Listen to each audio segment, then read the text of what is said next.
issues too. The internet here at the Warehouse Arts District sucks. Is it spotty? Oh We're good to go. We're good to go. Yep. We're live? Mm-hmm. Okay.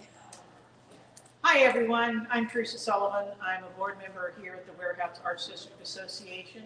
And with me today is Carrie Jadus, one of the artists who also has studios here at the Arts Exchange.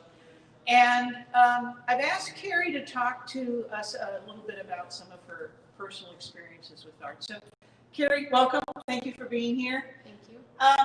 Can you tell me a little bit about how you experienced art as a child and what kind of influence that had on your growing up? Sure.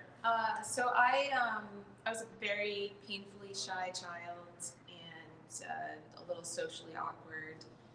And when I was in elementary school, my elementary school had an art class that they would take, we would all take once a week. And that was the one time that I think I came out of my shell where I didn't feel awkward or weird, and I was able to really express myself.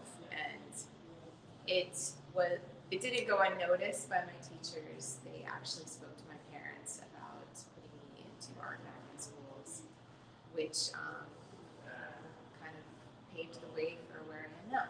Awesome. And as I recall, you worked professionally as an engineer for a while. Can you talk about how you went from there to where you are to now, where we're surrounded by all your beautiful art? Sure.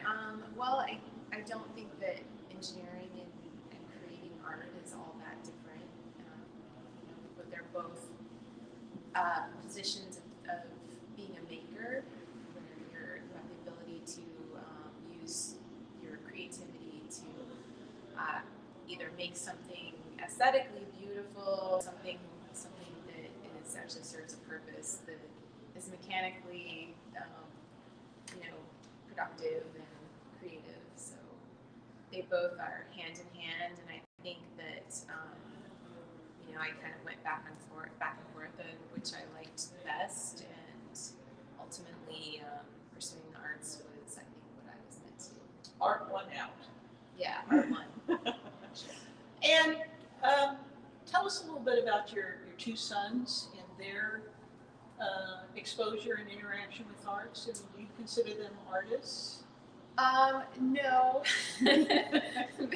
They have many other things that they like much better than art. They're older now. One's in college, one's finishing high school. So when they were younger, they used to go with me. We used to teach summer camps and do all kinds of.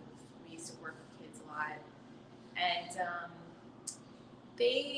I think they have definitely been infused with creativity and been exposed to it in a way that it expresses itself in whatever they do today. It's not necessarily their passion, but in the experiences that we've had where we've worked with kids, or I've worked with kids in workshops or summer camps, I can see that child that is so excited about creating a piece of art that it just opens them up, and it reminds me of how I was when I was a kid. And not all the kids are like, but they are or not, there is sort of an infusion of creativity that gets expressed in whatever they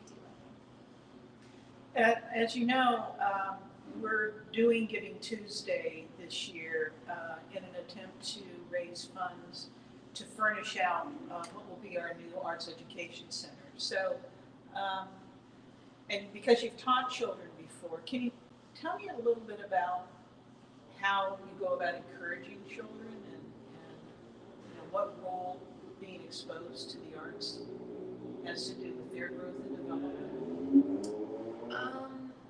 Yeah, well, first of all, I'm very excited about the Education Center.